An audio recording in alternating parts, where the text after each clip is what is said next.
بسم اللہ الرحمن الرحیم۔ السلام علیکم ورحمۃ اللہ وبرکاتہ۔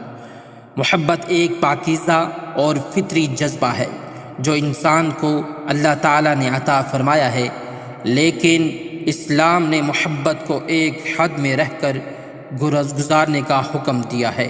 محبت اگر اللہ اور اس کے رسول صلی اللہ علیہ وسلم کے احکامات کی پیروی میں ہو تو یہ باعث رحمت اور نیکی ہے، لیکن اگر یہ حدود شریعت کو توڑ دے تو گناہ کا باعث بن جاتی ہے۔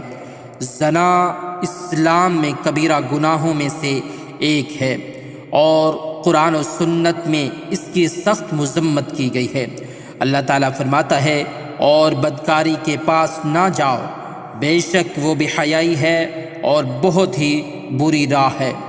اس آیت مبارکہ میں اللہ تعالیٰ نے نہ صرف زنا سے منع فرمایا بلکہ اس کے قریب جانے سے بھی روکا ہے، جس میں نظر بازی، غیر محرم سے بات چیت اور تنہائی میں ملاقات شامل ہے۔ حضرت علی کرم اللہ وجہ الکریم سے روایت ہے کہ ایک شخص نے ان سے سوال کیا کہ اگر کوئی محبت میں زنا کی طرف مائل ہو تو کیا حکم ہے؟ آپ رضی اللہ تعالی عنہ نے فرمایا، محبت میں پاکیزگی رکھو اور اپنی محبت کو نکاح کے ذریعے حلال کرو، کیونکہ زنا انسان کو ایمان کی روشنی سے دور کر دیتا ہے اور اللہ کے غضب کا باعث بنتا ہے۔ نبی کریم صلی اللہ علیہ وسلم نے زنا کی مذمت کرتے ہوئے فرمایا، تم میں سے کوئی شخص اس وقت تک کامل مومن نہیں ہو سکتا جب تک وہ اپنے بھائی کے لیے وہی پسند نہ کرے جو اپنے لیے پسند کرتا ہے۔ یہ حدیث مبارکہ اس بات کی طرف اشارہ کرتی ہے کہ زنا کرنا کسی کے خاندان اور عزت کو نقصان پہنچانے کے مترادف ہے اور مومن کے لیے یہ عمل ناقابل قبول ہے۔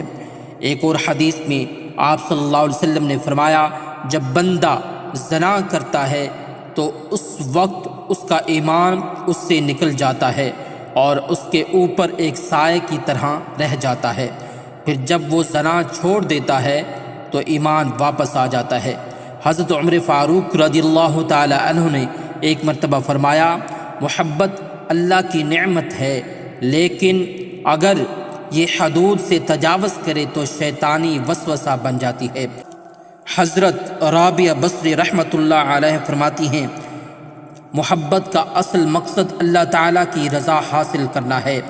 اگر محبت انسان کو گناہ کی طرف لے جائے تو وہ محبت نہیں بلکہ شیطان کا دھوکہ ہے۔ محبت کو نکاح کے ذریعے حلال کرنا اسلام میں سب سے بہترین عمل ہے۔ نبی کریم صلی اللہ علیہ وسلم نے فرمایا، نکاح میری سنت ہے اور جو میری سنت سے منہ موڑے وہ ہم میں سے نہیں۔ محبت ایک پاکیزہ جذبہ ہے، لیکن اس کی حدود کا تعین ضروری ہے۔ زنا ایک کبیرہ گناہ ہے جو دنیا اور آخرت میں تباہی کا باعث بنتا ہے۔ قرآن، حدیث، صحابہ کرام، تابعین اور اولیاء کرام کے اقوال ہمیں یہ سکھاتے ہیں کہ محبت کو نکاح کے ذریعے حلال کریں اور شیطانی راستوں سے بچیں۔ اللہ تعالی ہمیں اپنی محبت میں پاکیزگی قائم رکھنے کی توفیق عطا فرمائے، آمین۔